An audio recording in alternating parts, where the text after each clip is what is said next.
Time for pancakes! Pancakes are a breakfast favorite for a reason. They are fluffy, delicious, and easy to make. You can make pancakes from scratch with just a few simple ingredients. Let's get started! I remember making pancakes with my mama when I was a little girl. We would spend hours in the kitchen together, laughing and talking while we cooked. It was always a special time for us. Pancakes remind me of home, family, and good times. Now, I love making pancakes for my own family. It's a tradition that I'm proud to carry on. Before we start, make sure you have everything on hand. You will need flour, sugar, baking powder, salt, milk, eggs, and butter.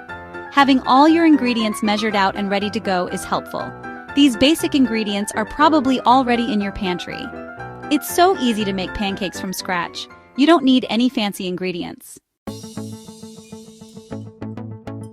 First, whisk together the dry ingredients in a large bowl.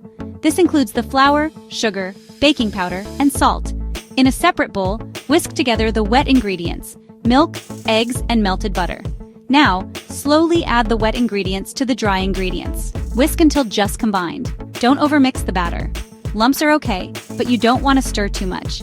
Heat a lightly greased griddle or skillet over medium heat. Pour 1/4 cup of batter onto the hot griddle for each pancake. Cook for 2 to 3 minutes per side, or until golden brown and cooked through. Serve your pancakes immediately with your favorite toppings. I like mine with butter and maple syrup, but you can use whatever you like. Making pancakes from scratch is easy and fun. Give it a try. You won't be disappointed.